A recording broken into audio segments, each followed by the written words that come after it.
రెండో రాజుల గ్రంథము 4వ అధ్యాయం.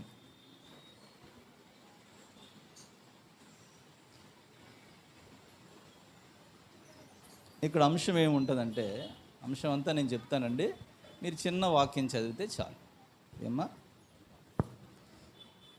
ఇక్కడ అంశం ఏముంటుందంటే, ఎలీషా ప్రవక్త ఉంటాడు. మీకు తెలిసిందే, మీలో చాలామందికి తెలిసి కదా. ఎలీషా ప్రవక్తకి ఒక ఆవిడ ఒక చిన్న రూమ్ కడుతుంది. ఆ రూమ్లో కొన్ని వస్తువులు ఏర్పాటు చేస్తుంది. వాళ్ళ ఆయనతో మాట్లాడి ఒకానొక సందర్భంలో ఆమెను సేవకుడు పిలిచి, నీకేం కావాలి అని అడుగుతాడు అతను. నీకేం కావాలి అని అడిగినప్పుడు ఆవిడ నాకు ఏమి వద్దండి అంటారు. యాక్చువల్గా ఆమెకు అక్కడ కుమారుడు ఉన్నాడు. ఎవరుండమ్మా? కుమారులు లేరు. అంటే ఆవిడకి ఒక అవసరత ఉంది. అక్కడ ఒక అవసరత ఉన్నా సరే నీకేం కావాలని అడిగినప్పుడు నాకేమీ వద్దంట. అదే దేవుడు ఈరోజు నిలబడి నీకేం కావాలంటే ఎంతమంది నాకు ఏమి వద్దని అనగలరు? అబ్బా, భలే అవకాశం. కానీ ఆమె ఎంత గొప్పది చూడండి. నీ సేవకురాలైన నేను సజ్జనుల మధ్య ఉన్నాను, నాకు ఏమీ తక్కువ లేదు. యాక్చువల్గా అక్కడ ఒక కొరత ఉంది. ఆ మాట ఎవరు అనగలరమ్మా? కానీ ఆమె అంటది. నిజంగా ఆ స్టాండర్డ్స్కి ఎదగగలమా? ఏమండి? అంటే చాలా సందర్భాల్లో మనం మాట్లాడుకునే మాట, ఈ సేవకులకు ఏదైనా చేస్తే దేవుడు మనకేం చేస్తాడు? తిరిగి ఏదో ఒక మేలు చేస్తాడు. అంటే ఈవిడ ఎంత సర్వీస్ చేసింది, తిరిగి తనకు దేవుడు ఏదో చేస్తాడని కాదు. చూడండి, ఆ దేవుడికి ఇస్తే మంచిదే, తిరిగి మనకేం చేస్తాడు? ఇస్తాడు.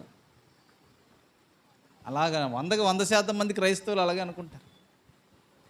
కానీ ఇక్కడ దేవునికి చేస్తుంది, కానీ దేవుడు తనకు తిరిగి ఏదో ఇవ్వాలనేసని. మన చర్చ అలాగే ఎప్పటికైనా వెళ్తుందని వారు చేతండి. అమ్మో, మన చర్చ వెళ్తుందా? అంటే నేను దేవునికి ఏదైనా చేస్తాను, దేవుడు నాకు ఏమి ఇవ్వకపోయినా అక్కడ నిలబడి ఆయన పిలిచి, అమ్మ నీకు ఏం కావాలమ్మా అంటే, అబ్బే నాకేమొద్దు. ఆవిడ కొరత ఉంది అక్కడ. మనం అనుకోవచ్చు ఆవిడకి అన్నీ ఉన్నాయి కదండి, అందుకే పాస్టర్ గారు. కానీ ఆమెకి ఏం లేదో ఎవరు కనిపెట్టారు? చప్పట్లు కొట్టి దేవుడిని మహిమపరచు. అంటే నీకేం లేదో అని ఆయనకి తెలుసు, నీ దగ్గర ఏం లేదో ఆయనకి తెలుసు. ఆవిడ అడగలే, అని చేసింది సర్వీస్. హల్లెలూయా. బైబిల్లో కొన్ని అలాగ దాగి ఉంటాయండి. అలా తీస్తేనే అద్భుతంగా అనిపిస్తుంది. ఆఖరికి దేవుడు ఆమె కుమారుణ్ణి ఇస్తాడు. కొంతకాలానికి ఆ కుమారునికి అనారోగ్యం వస్తుంది. అనారోగ్యం వచ్చి ఆ కుమారుడు మరణిస్తాడు ఆ కుమారుడు. అప్పుడు ఆవిడ ఆ బిడ్డను ఒక గాడి మీద ఎక్కించి సేవకుడి దగ్గర తీసుకెళ్తాడు. సేవకుడి దగ్గర తీసుకెళ్ళిన తర్వాత కొన్ని మాటలు మాట్లాడతాడు. ఏమండి, త్వరగా చదవాలి. ఏమ్మా, 4వ అధ్యాయం 24 నుంచి చదవండి. గాడిదకు గంత కట్టించి తాను ఎక్కి తన పనివానితో శీఘ్రముగా తోలుము, నేను నీకు సెలవిచ్చితేనే గాని నిమ్మలముగా తోలవద్దనేను. ఓకే, అంటే కుమారుడు ఇంట్లోనే ఉంటాడు, ఆవిడ వెళ్తుంది. తర్వాత ఈ ప్రకారము ఆమె పోయి కర్మెలు పర్వతమందున్న దైవజనుని యొద్దకు వచ్చాను. దైవజనుడు దూరము నుండి ఆమెను చూచి, అదిగో ఆ శూనేమీయురాలు, నీవు ఆమెను ఎదుర్కొంటకై పరుగున పోయి నీవును నీ పెనిమిటియు నీ బిడ్డయు సుఖముగా ఉన్నారా అని అడుగమని తన పనివాడైన గెహజీతో చెప్పి పంపాను. అందుకు ఆమె సుఖముగా ఉన్నామని చెప్పాను.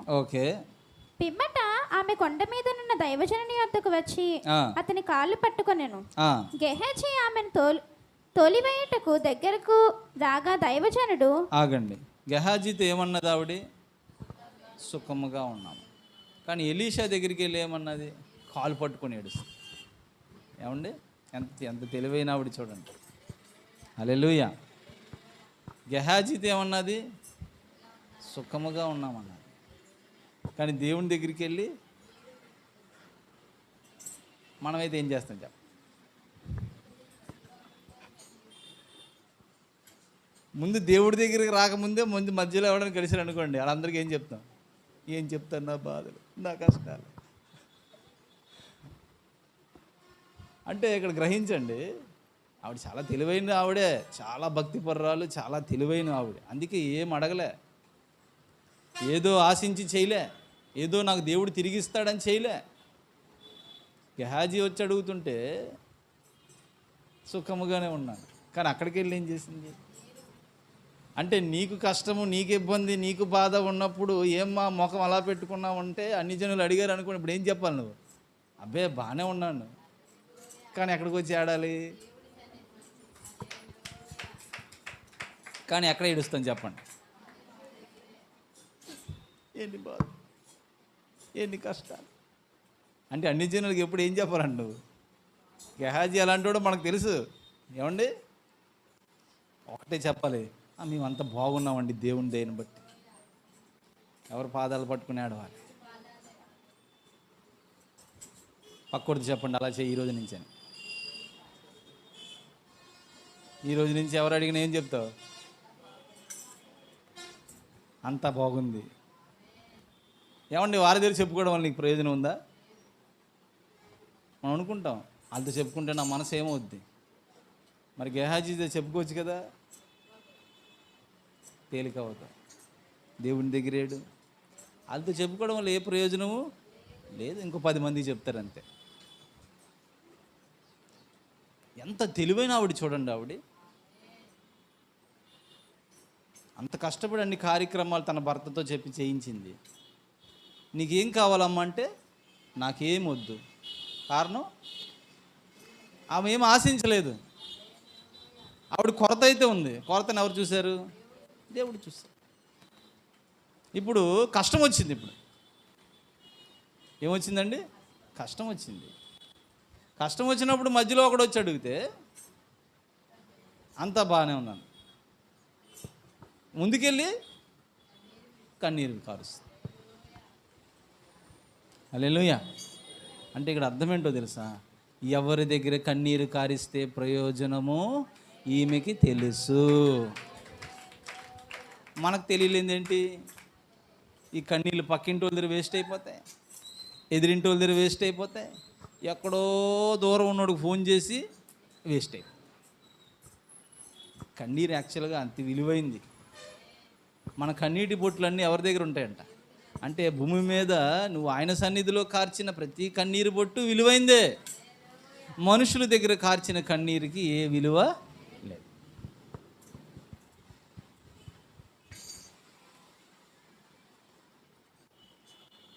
ఎంతమందికి శ్రమలు ఉన్నాయి?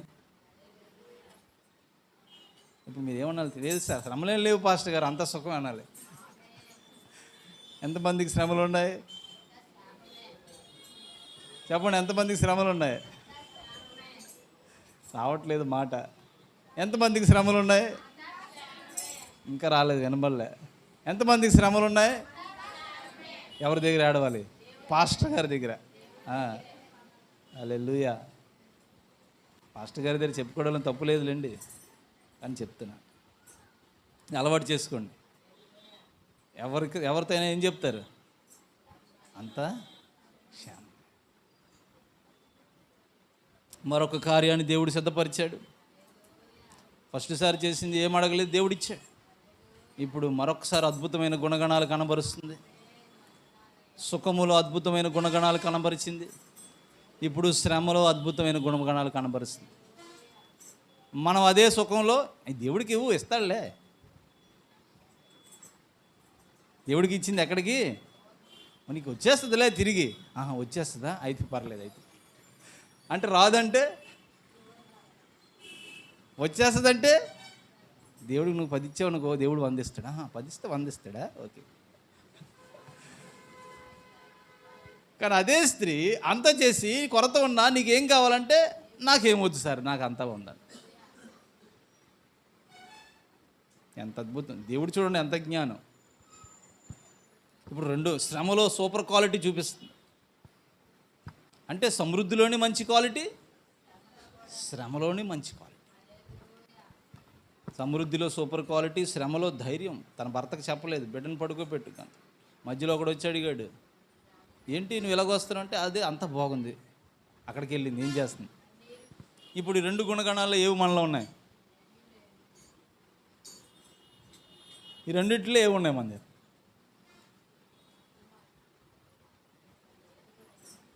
యథార్థవంతులు ధన్యులు, యెహోవా కన్నులు వారి కొరకు. ఓకే, రెండూ లేవు మన దగ్గర. ఏమండి? ఓకే, స్పీడ్గా చదవమా, వాక్యం వేరేది.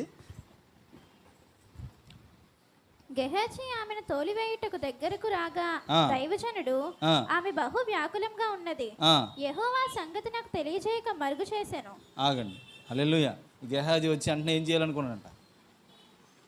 ఎందుకంటే గెహాజీకి ఏం చెప్పింది? అంత క్షేమం అన్నది. కానీ ఇక్కడికి వచ్చి ఏం చేస్తుంది? సేవకుడు అన్నాడు, ఆమెను తోలివేయద్దు, ఆమె బహుగా దుఃఖముతో ఉంది. తర్వాత ఆమె జోలికి పోవద్దని వారికి ఆజ్ఞ ఇచ్చాను. అప్పుడు ఆమె, కుమారుడు కావాలనని నేను నా ఏలిన వాడైనా నిన్ను అడిగి తినా? ఆగండి, అడగలేదు. నేను నీకు సర్వీస్ చేసింది ఏదో నాకు కావాలని నేను చెయ్యలేదు. దేవా, నీ పరిచర్య నేను చేసింది నాకేదో కావాలని నేను చెయ్యలేదు.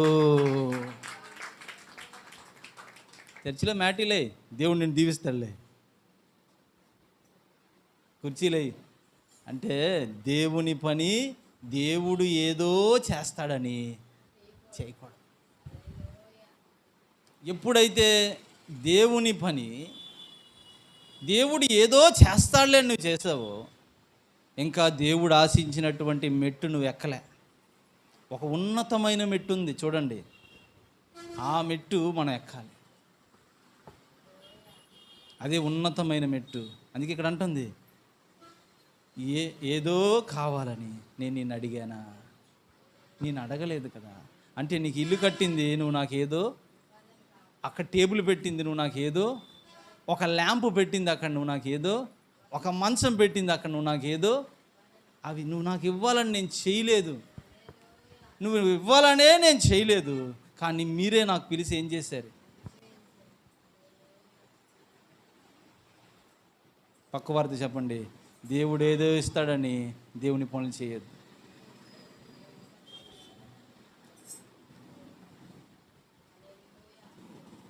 అంటే ఇది ఒక ఉన్నతమైన మెట్టు. ఈ మెట్టు మనం ఎక్కాలి. తప్పులేదు, అమ్మ ఫలానా చేస్తే దేవుడు నన్ను దీవిస్తాడు అనుకోవడంలో తప్పులేదు. కానీ అంతకంటే ఒక మెట్టు ఉన్నతమైంది ఉన్నది. ఆ మెట్టు మనం ఎక్కాలి. ఎన్ని మెట్లు ఎక్కుతున్నాం అనేది ముఖ్యం. హయ్యెస్ట్ పీక్స్ ఉన్నాయి విశ్వాసంలో, దైవ సంబంధమైన గుణగణాల్లో. అవి మనం ఎక్కాలనేది దేవుని యొక్క ఆశ. హల్లెలూయా. అలా కొంతమంది భక్తులు ఉన్నారు, టక్కుమని గుర్తొచ్చేవాడు యోబు. అంతమందిలో టక్కుమని గుర్తొచ్చేవాడు ఎవడండి? యోబు. అంతమందిలో గుర్తొచ్చేవాడు పౌలు. వీరందరూ అటువంటి ఉన్నతమైన శిఖరాలు ఎక్కేసిన భక్తులే. దేవుడు ఏదో చేస్తారని, యోహాను ఏదో చేస్తారని చేశారండి వీరు. దేవుని పని చెయ్యాలంతే. అందుకే అక్కడ అడుగుతుంది వచ్చి. తర్వాత ఏముందో చదువు. నన్ను భ్రమ పెట్టవద్దని నేను చెప్పలేదా అని అతనితో మనవి చేయగా, అతడు, నీ నడుము బిగించుకొని నా దండమును చేత పట్టుకొని పొమ్ము. ఎవరైనాను నీకు ఎదురుపడిన ఎడల వారికి నమస్కరింపవద్దు. ఎవరైనాను నీకు నమస్కరించిన ఎడల వారికి ప్రతి మర్యాద చేయవద్దు. అక్కడికి పోయిన దండమును ఆ బాలుని ముఖము మీద పెట్టమని గెహజీకి ఆజ్ఞ ఇచ్చి పంపాను. తల్లి ఆ మాట విని, యెహోవా జీవముతోడు, నీ జీవముతోడు, నేను నిన్ను విడవనని చెప్పగా అతడు లేచి ఆమెతో కూడా పోయాను. ఓకే, మరలా ఎలీషా ఏమన్నాడు చదువమ్మా. అతడు నీ నడుము బిగించుకొని నా దండమును చేత పట్టుకొని పొమ్ము. ఎవరైనాను నీకు ఎదురుపడిన ఎడల. ఇప్పుడు ఎలీషా ఏమన్నాడంటే, గెహాజీ నువ్వు వెళ్ళు అన్నాడు. ఏమన్నాడు? గెహాజీ బయలుదేరాడు. తర్వాత ఈవిడ అన్నది మీరు రావాలండి అన్నది. అంటే ఈవిడ ఎంత తెలివైందో అది చూడండి. గెహాజీ వెళ్తే పని అవ్వదు. ఎంత ఎంత గొప్ప స్త్రీ చూడండి అమ్మా. ఈ గెహాజీ ఎలాంటోడు, ఎలీషా ఎలాంటి వాడు అంతా కూడా ఆవిడ తెలుసుకుంది. అందుకే గెహాజీ ఎదురుపడినప్పుడు ఏమన్నది, ఈ గెహాజీకి చెప్పడం వల్ల ఏ ప్రయోజనము, ఈ గెహాజీ దగ్గర కన్నీరు కార్చడం వల్ల ఏ ప్రయోజనము లేదు. గెహాజీకి మరలా ఏమి ఇచ్చాడు, మరలా చదవమ్మా. అతడు నీ నడుమును బిగించుకొని నా దండమును చేత పట్టుకొని పొమ్ము. ఎవరైనాను నీకు ఎదురుపడిన ఎడల వారికి నమస్కరింపవద్దు. ఎవరైనాను నీకు నమస్కరించిన ఎడల వారికి ప్రతి మర్యాద చేయవద్దు. అక్కడికి పోయి నా దండమును ఆ బాలుని ముఖం మీద పెట్టమని గెహాజీకి ఆజ్ఞ ఇచ్చి పంపాను. తల్లి ఆ మాట విని, యెహోవా జీవము తోడు, నీ జీవము తోడు, నేను నిన్ను విడువనని చెప్పగా అతడు లేచి ఆమెతో కూడా పోయెను. ఓకే, తర్వాత గెహాజీ వారికంటే ముందుగా పోయి, ఆగండి, గెహాజీ మాత్రం ఏమయ్యాడంట? ఎందుకంటే గెహాజీని ముందుగా ఎవరు వెళ్ళమన్నారు? ఎలీషా వెళ్ళమన్నారు. దండం పట్టుకొని వెళ్ళాడు. తర్వాత గెహాజీ వారికంటే ముందుగా పోయి ఆ దండమును బాలుని ముఖం మీద పెట్టెను గాని ఏ శబ్దమును రాకపోయాను. అంటే దానికి అర్థం ఏంటి? కార్యము. ఇప్పుడు మనము 3 వారాలు నేర్చుకున్నాం. ముందుగా ముందుగా ముందుగా. ఇప్పుడు గెహాజీకి వచ్చిన ఆర్డర్ ప్రకారంగా గెహాజీ ముందుగా వచ్చాడు. జాగ్రత్త వినండి వాక్యం. గెహాజీకి ఇచ్చిన ఆర్డర్ ప్రకారంగా గెహాజీ ముందుగా వచ్చాడు, కానీ కార్యము జరగలే. ఓకే, పాస్టర్ గారు ముందుగా రమ్మంటున్నారు, అయితే నేను ముందుగా వస్తాను అనుకో. నువ్వు ముందుగా మరి ఆర్డర్ ఇచ్చాడు కాబట్టి ముందు వచ్చాడు, కానీ ముందుగా వచ్చినందుకు ఏం జరగాలి? కార్యం జరగాలి. ముందుగా రావాలి, కార్యము జరగాలి. అంటే నువ్వు ముందుగా వచ్చినందుకు దేవుడు నీ పక్షాన పనులు జరిగించాలి. ఇప్పుడు ఏం పేరు, జకరియా ముందుగా వెళ్ళాడు. ఏమండి, ప్రజలు ముందుగా వెళ్ళారు. జకరియా ఇంటికి రక్షణ వచ్చింది. ప్రజలకు దేవుడు ఆహారాన్ని ముందుగా రావాలి, కార్యము జరగాలి. అంటే ఇన్ని రోజులు మనం ఏం నేర్చుకున్నాం? ముందుగా. ఇప్పుడేం నేర్చుకుంటాం? నువ్వు ముందుగా రావాలి, కార్యము జరగాలి, రెండు అవ్వాలి. అంటే ఇప్పుడు ఒక స్కూల్ ఉంది, టీచర్ తిడతారని ఏమండి, అంటే స్కూల్ ఎందుకు మా కోసమే చెప్పుకుంటాం. మేమే బాగా చదువుకున్నాడు కంటే ముందు వెళ్ళిపోయాను స్కూల్కి. ఎందుకో తెలుసా? ముందు వెళ్తే మంచి మీటింగ్ పెట్టుకోవచ్చు, క్రికెట్ కోసం మాట్లాడుకోవచ్చు. ఇదన్నమాట. ముందుకు వెళ్ళిపోయాము. అక్కడ స్కూల్లో ఆట ఉన్నారా లేదా? ఎలాంటి పిల్లలు ముందుకు వెళ్ళిపోతారు. ఎందుకోసం? కానీ చదువులు ఏమవుతారు?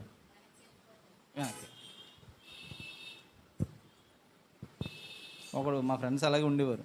మరి నువ్వు ఎప్పుడు స్కూల్ మానవు కానీ సరిగ్గా చదవవేటరంటే, ఇంటికాడ ఉంటే బోర్రా, చక్కగా స్కూల్కి వస్తే హాయిగా అందరితో ఏం చేయొచ్చు, ఆడుకోవచ్చు, అక్కడ ఎవరు ఫ్రెండ్స్ ఉంటారంట. అంటే అటు ముందుగానే వచ్చేసేవాడు స్కూల్కి. కానీ ఏం జరిగేది కాదు. ఇక్కడ సేమ్ ఇక్కడ కూడా ఇప్పుడు అలాగే ఉన్నది పరిస్థితి. నువ్వు ముందుగా రావాలి, దేవుని కోరిక అది. కానీ ఏం జరగాలి? కార్యము జరగాలి. హల్లెలూయా. ఎంతమంది ముందుగా ఉండాలనుకుంటున్నారు? ఎంతమంది కార్యము జరగాలనుకుంటున్నారు? మరి గెహాజీ ముందుగా వెళ్ళాడు కానీ ఏం జరగలేదు. అలాగని వచ్చే వారి నుంచి రావడం మానేయకండి. ముందుగా రండి. రెండు ఉండాలి. ఏం జరగాలి? ముందుగా ఉండాలి. స్కూల్కి ఎలాగైతే ఫస్ట్ ఎర్లీగా ఉండాలి. ఇప్పుడు డ్యూటీలకు వెళ్తున్నారు అందరూ, ముందుగా ఉండాలి. అక్కడ ఏం జరగాలమ్మా? పని జరగాలి. పని మళ్ళీ అక్కడ ఎలా జరుగుతుంది? రూల్స్ ప్రకారంగా పని చేస్తేనే ఆ పనులన్నీ ఏమవుతాయి. ఇప్పుడు ఎక్కడ ఏటీఎంలో డబ్బులు లేవు, ఇక్కడ మంగళపాలెం ఏటీఎంలో డబ్బులు ఉన్నాయి. జనాలు లైన్ కడుతున్నారు. ముందుగా వెళ్ళాలి, ఆ డబ్బులు రావాలంటే మనకేం తెలియాలి? ఆ రూల్స్ తెలియాలి. ఆ రూల్స్ ప్రకారం కొడితేనే ఆ డబ్బులు ఏమవుతాయి. నువ్వు ముందుకు వెళ్ళినంత మాత్రాన్ని వచ్చేస్తాయా? అలాగని లాస్ట్లో ఉంటే డబ్బులు రావు, అయిపోతాయి. రెండు కావాలి కదా. గెహాజీ ముందుగా వెళ్ళాడు కానీ కార్యము జరగదు. గెహాజీ మనస్తత్వం మనకి తెలిసిందే ఏమండి. తర్వాత వచ్చిన ఎలీషా వల్ల మరలా ఏం జరిగింది? కార్యం జరిగింది. గెహాజీకి ఏ రోగం వస్తుంది చెప్పండి? ఎందుకు కుష్ఠరోగం వస్తుంది? మీకు తెలుసు, ఆల్మోస్ట్ ఇక్కడ చాలామందికి తెలుసు. గెహాజీకి నయమాన్ వల్ల వచ్చిందా? నయమాన్ అంటించాడా? అలా అంటించాడా? నయమాను స్వస్థత పొందుకుంటాడు. నయమాను ఎలీషా కొన్ని కానుకలు ఇవ్వాలనుకుంటాడు. ఎలీషా కొన్ని కానుక అనుకుంటే ఎలీషా తీసుకుంటాడా? ఎవరు తీసుకోవద్దన్నారు? దేవుడు. ఇప్పుడు 5వ అధ్యాయము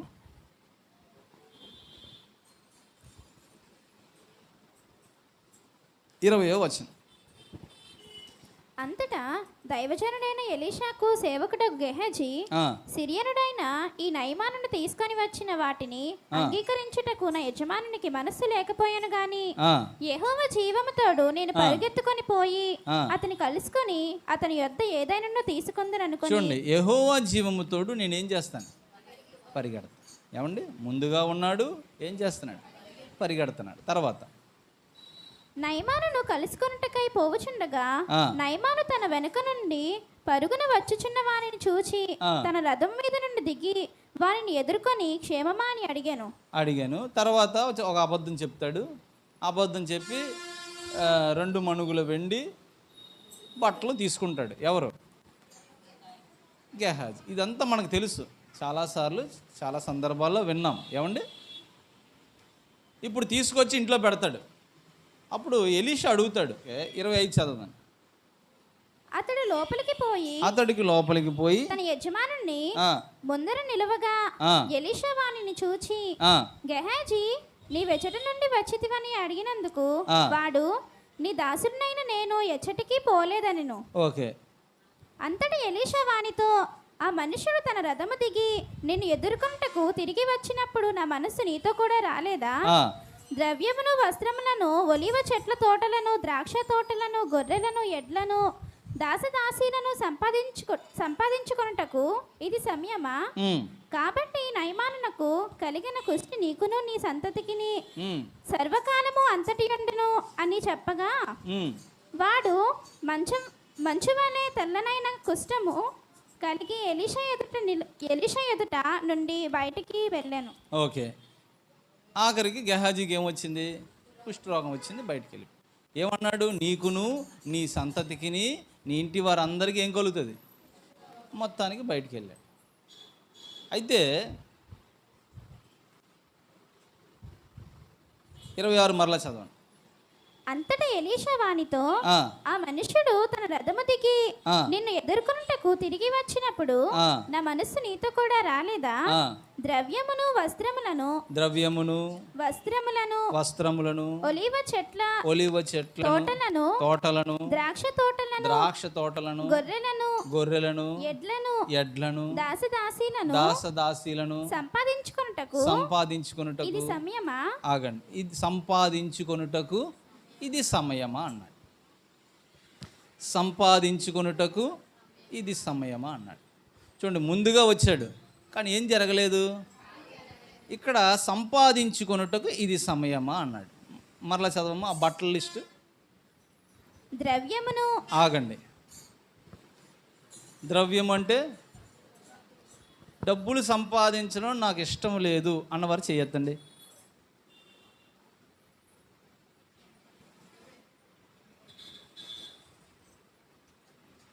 ఇక్కడ ఏమన్నాడు? నువ్వు డబ్బులు సంపాదించడానికి వెళ్ళావు, అందుకు నీకేమొచ్చింది? నాకు డబ్బులు సంపాదించడం ఇష్టం లేదన్నవారు చేత. డబ్బుల తర్వాత ఏముంది? వస్త్రములను, నాకు వస్త్రాలు సంపాదించడం ఇష్టం లేదన్నవారు చేత.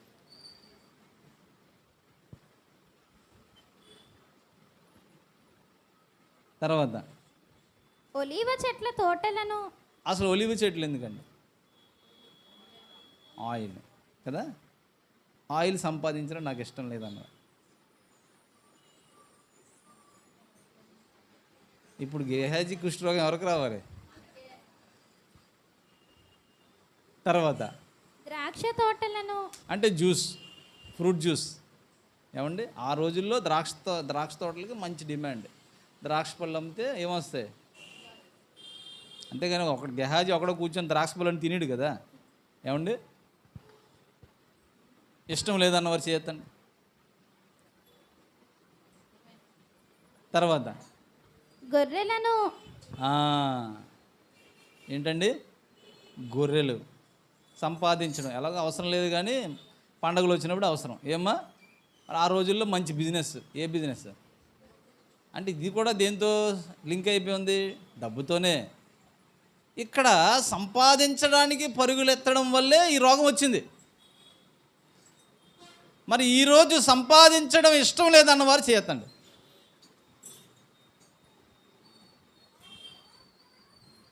అంటే ఇప్పుడు మనందరికీ ఏం రావాలా? ఇక్కడ ఏదో ఉంది కదా, సంథింగ్ ఈజ్ దేర్. ఏమండి, మరి మనకి అది కావాలి, మనం సంపాదించాలను. ఇజ్రాయిల్ అనే ఇది ఒక వ్యక్తి పేరు. అతని పేరు యాకోబు. యాకోబు లాబానుతో ఒక మాట అంటాడు, నా పిల్లల కోసం నేను ఎప్పుడూ సంపాదించుకొందును. మరి గెహాజీ సంపాదించుకోవడానికి వెళ్ళాడు, యాకోబు సంపాదించుకోవాలని. ఏమండి,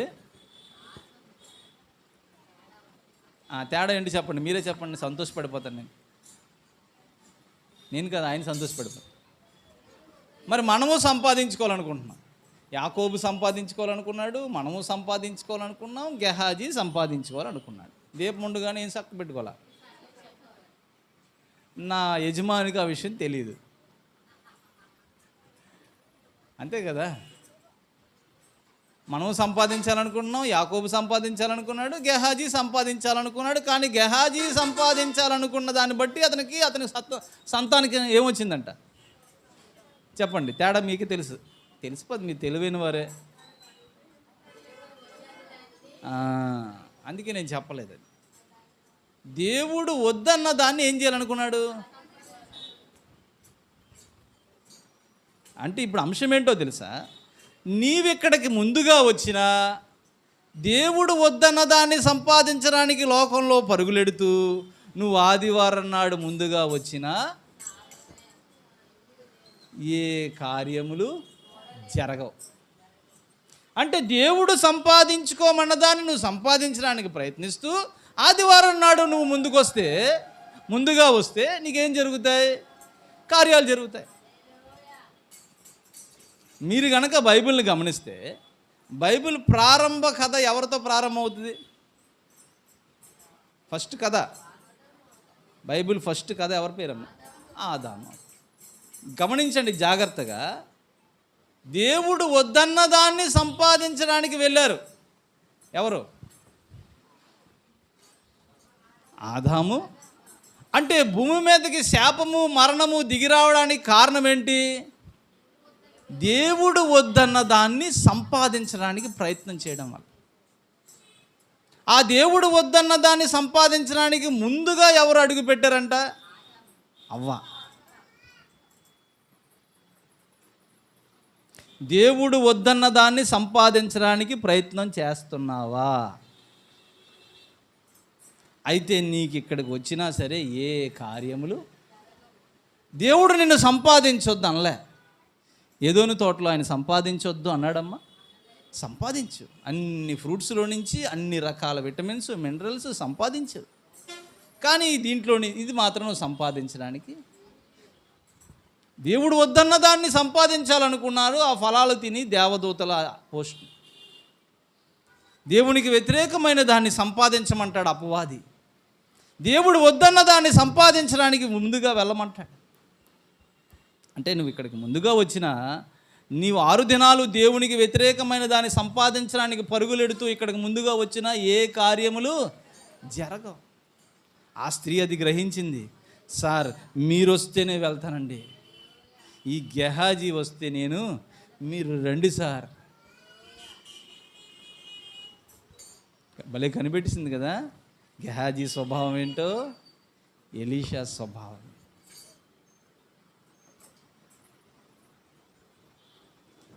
మనం గనక గమనిస్తే దేవుడు వద్దన్న దాన్ని సంపాదించడానికి వెళ్ళిన ప్రతి సేవకుడు నాశనం అయిపోయాడు. దావీదు దేవుని మనస్సుకి దేవుడు వద్దన్న దాన్ని సంపాదించడం కోసం ఏమేస్తాడమ్మా? ఎత్తుగడ, ప్లాన్. ఆఖరికి దేవుడు వద్దన్న దాన్ని సంపాదించాడు.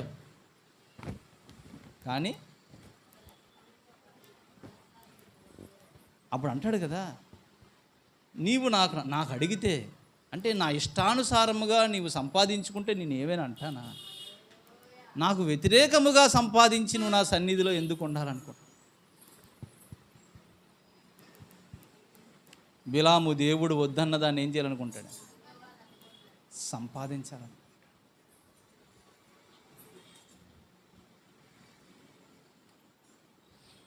ఎంతమంది లోకంలో సంపాదిస్తున్నారు? సంపాదించట్లేదు. మీరెవరు? ఎలా బతుకుతున్నారు? ఎంతమంది సంపాదిస్తున్నారు? చేతులు ఎత్తండి. అందరూ ఏం చేస్తున్నారు? ప్రశ్న, దేవునికి నచ్చినవి సంపాదిస్తున్నావా?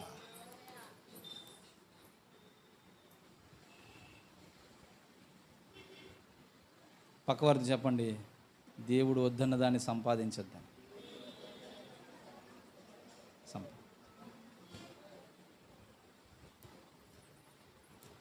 హల్లెలూయా. బిలాము దేవుడు వద్దన్న దాన్ని సంపాదించడం కోసం అవతల వారికి ఏమిచ్చాడు? చెడ్డ ప్లాన్స్ ఇచ్చాడు. ఇక్కడ గమనిస్తే ఈ వ్యక్తులు ఏవైతే దేవుడు వద్దన్న దాన్ని సంపాదించుకొని తెచ్చుకున్నారో అవే వారి జీవితాలను ఏం చేశాయి? దావీదుకి నెమ్మది లేకుండా చేసాయి. ఆదామవ్వకి ఏదోని తోట పోయింది, మరణం లేని బ్రతుకు పోయింది, బిలాముకి ప్రాణమే పోయింది. ఈ ముగ్గురు దేవుని ఎరిగిన వారే, దేవునితో మాట్లాడిన వారే. అంటే సంపాదించడం తప్పు కాదు, దేవుడు వద్దన్న దాన్ని సంపాదించడం తప్పు. అందుకే గెహాజీ ముందుగా వచ్చినా సరే దండము కూడా పట్టుకొని వచ్చాడు. మనం ఆదివారం ఏం పట్టుకొస్తాం? బైబిల్ గ్రంథాన్ని పట్టుకొని వస్తాం. సీరియస్గా ఆలోచించాలి. ఏదో సరదాగా టైంపాస్గా కాకుండా, నేను లోకంలో ఏం సంపాదించడానికి పరుగులెడుతున్నాను, అది దైవ చిత్తానుసారమైనవి సంపాదించడానికి వెళ్తున్నానా? అది నువ్వు చూడాలి, గమనించుకోవాలి. దేవునికి వ్యతిరేకముగా సంపాదించినవి ఇక్కడికి వచ్చిన ఆ ఉన్నది కూడా ఏమవుద్ది? ఇప్పుడు గెహాజీ దగ్గర ఉన్నది పోయింది. ఏం పోయింది? ఆరోగ్యం. ఆరోగ్యానికి మించింది సృష్టిలో ఏది లేదండి. డబ్బులు సంపాదించాలంటే ఏముండాలి? ఆరోగ్యం ఉండాలి. ఆ సంపాదించిన డబ్బులు అనుభవించాలన్నా ఏముండాలి?